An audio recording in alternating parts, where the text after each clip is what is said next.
Hi everybody. Are you interested in modding your L-TEK Pump It Up or DDR pad without the use of pennies? Then this is the tutorial for you. This tutorial will help make your pad more sensitive, increase its active panel range and will mitigate any damage that could be caused by modding the pad. You also won't be required to remove any glue. Shout out to the user on Reddit who originally posted about this method. Before we begin, I want to apologize for the low-fly presentation as I am recovering from COVID and saw no other videos on this. You will need 3 items: Phillips screwdriver, strong tape such as packaging or electrical, and copper tape. I was able to find this at Michael's for $7. This project will use most of one roll. It is recommended to keep your pad plugged in and to have an input detector open. I used Windows Game Controller properties. Start by unscrewing the panel. Method 1. Now if you are a real man or woman, you may have already removed the glue. If you want to avoid doing this, skip to method 2. Unless the adhesive wears thin, you can also skip the strong tape. Begin folding up the tape into a rectangle with about the same thickness of a penny or whatever you are comfortable with. Keep in mind the adhesive side of the tape is not conductive, which is why we are doing this. Now proceed to tape the rectangle down with another piece of the copper tape for each side. Whoa! Be sure to check the input detector.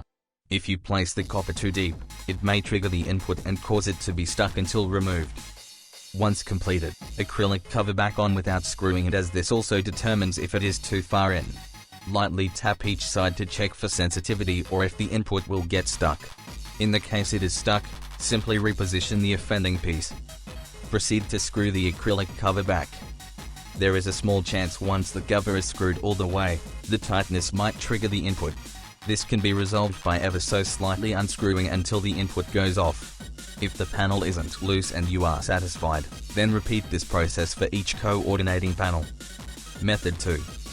Now if you are a fairy like me, removing the glue may not be ideal. Fortunately, there is a small opening between the pressure and input plates. Instead of making a large rectangle, we will be making tiny squares. Rip off about 4 to 6 inches of copper tape. Repeatedly fold one size into a small square at about 5 layers thick or whatever you are comfortable with. Slide the square inches between the 2 plates. Whoa! Be sure to check your input detection. Sliding it in too far will cause it to be stuck until removed. Place the square just at the edge. With the unfolded side, tape it down against the wood. Since the adhesive is not strong against wood, proceed to tape over it with the strong tape. Without screwing it back in, place the acrylic cover back on to make sure the input will not get stuck, as this also determines whether the copper is too far in. Do this 2 times for each side. Originally I did 4, but decided it was overkill.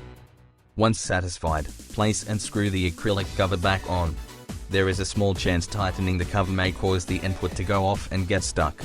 To resolve this, ever so slightly unscrew until it is off. If the acrylic cover isn't loose and sensitivity is to your liking, repeat this process for each panel. Congratulations! If you have any questions or comments on this method, please let me know.